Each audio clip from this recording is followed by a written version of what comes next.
Hai, welcome back to my channel with me Miss Aini. Halo semuanya, jumpa lagi dengan saya Miss Aini. Di video kali ini saya akan mereview buku grammar. Buku grammar ini adalah baik digunakan di kalangan perguruan tinggi dan ini sangat cocok digunakan di dalam first semester di dalam English Department atau English Lecture and Linguistic Department. Jadi baik digunakan di dalam jurusan bahasa Inggris baik itu bahasa Inggris pendidikan, sastra ataupun bahasa Inggris murni itu sendiri.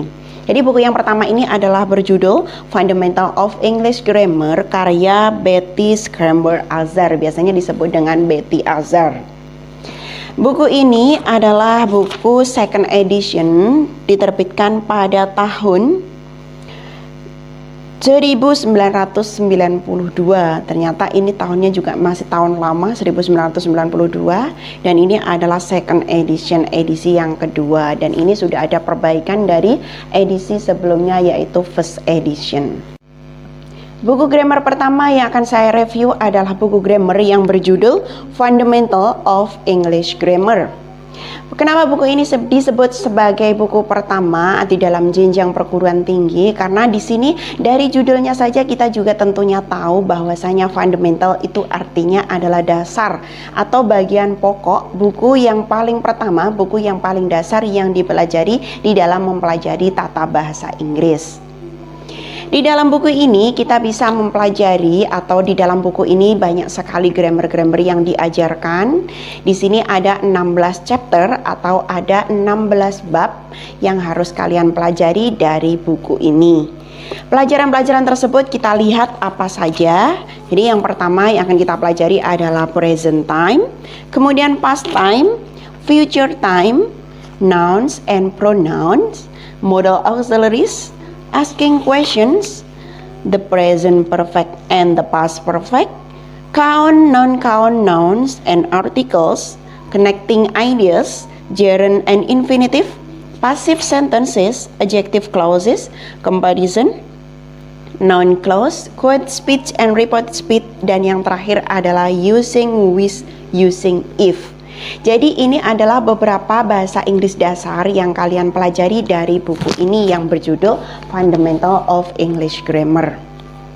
Buku ini terdiri dari 162 halaman. Sini kalian bisa melihat di sini ada 398, bukan 120 ya, maaf. Tadi di sini ada 398 halaman. Kenapa di sini sangat bagus bagi kalian? Karena di sini di setiap unit, di setiap chapter itu ada penjelasannya tentang teori tersebut atau ada penjelasan tentang materi tersebut, dan yang paling banyak itu digunakan adalah praktis atau latihannya. Karena dengan banyak latihan, grammar itu adalah bagus buat kalian. Grammar itu seperti pelajaran matematika. Jadi ada teori sedikit, kemudian latihannya yang banyak. Karena dengan latihan tersebut akan mempertajam kalian di dalam penguasaan grammar. Maka di sini terdiri dari 398 halaman. Selanjutnya, setelah halaman ini selesai, ada beberapa lampiran yang namanya appendix.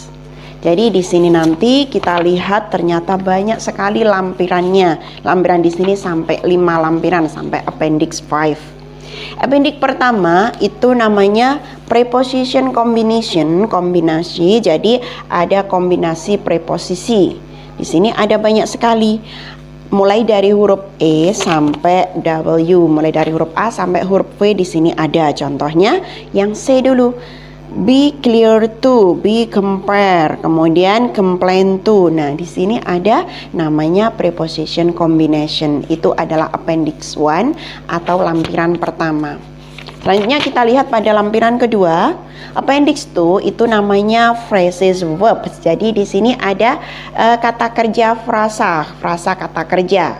Contohnya ada yang huruf A dulu, as out. Nah, ask out itu artinya apa? Di sini dijelaskan, ask someone to go on a date. Ya, jadi dia meminta seseorang untuk pergi keluar, bisa juga a date, ngedate dan yang lainnya. Di sini banyak sekali ada fill in, fill out. Fill in itu maksudnya apa? Di sini ada complete the sentence by writing in a blank. Itu namanya fill in. Kalau fill out, write information in a form, jadi menulis informasi di dalam sebuah form. Phrases verb di sini mulai dari huruf A sampai huruf W. Di sini juga sudah dicantumkan lagi di dalam appendix 2 atau lampiran kedua. Jadi ini sangat cocok bagi kalian yang baru saja mempelajari bahasa Inggris di dalam jajaran atau di dalam tingkat perkuliahan. Sekarang kita lihat lagi appendix 3 atau lampiran yang ketiga. Di sini ada guide for correction writing errors. Jadi di sini ada beberapa tulisan yang keliru, maka di sini dalam lampirannya disebutkan. Jadi ada guide for correcting writing errors-nya. Contohnya yang pertama, nomor 1, singular and plural, itu di situ ada he have been here for 6 months. Yang benar kan setelah he nggak have, tetapi menggunakan has. Maka ada pembetulannya di sini. He has been here for 6 months. Jadi setelah 6 itu kan namanya benda jamak, maka dikasih as 6 months. Kalau di awal tadi masih 6 month gitu aja. Jadi appendix 3 ini berisi tentang guide for correcting writing error. Selanjutnya appendix 4 ada lampiran yang keempat, itu ada basic vocabulary list. Jadi ada kosakata dasar yang akan kalian pelajari atau kalian harus tahu tentang kosakata ini. Banyak sekali di situ, mulai dari noun, group 1. Jadi ada grup-grupnya sendiri. Mulai yang pertama ini adalah noun, kata benda. Kata benda berada dalam group 1, grup pertama. Ada lagi group 2, itu ada adjektif, kemudian adverb, ada sendiri-sendiri grupnya. Jadi ini mempermudah kalian di dalam mempelajari bahasa Inggris dari buku ini. Kemudian yang terakhir, lampiran terakhir appendix 5, itu ada differences between American English and British English. Nah ini loh ya, yang sering kita temui, apalagi yang kita baru saja bukan baru saja mengenal bahasa Inggris ya, maksud saya kita tidak serta-merta mengetahui perbedaan antara antara British English sama American English. Nah, di sini banyak sekali perbedaan-perbedaan antara American English sama English British. Jadi di sini disebutkan.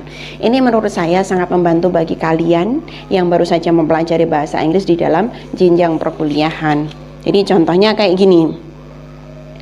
Di sini ada tulisan di dalam American English itu living room atau ruang tamu. Tapi dalam British itu ada namanya sitting room. Itu kan kita semuanya berbeda kan. Kita kadang-kadang menggunakan living room, kadang juga menggunakan sitting room. Nah, di sini ternyata sudah dijelaskan, oh ini termasuk dalam British English, ini termasuk dalam American English.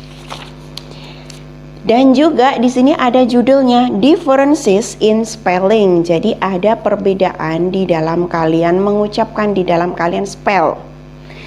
Di dalam American spellnya itu seperti apa, dalam British spellnya seperti apa. Kayak contohnya ini ya. Di dalam American English spelling itu ada forever, kemudian dalam British forever. Nah itu kan berbeda. Selanjutnya yang terakhir tentunya ada yang namanya indeks untuk memudahkan biar kalian ketika mencari indeksnya ada di halaman berapa, itu biar kalian mudah mencari.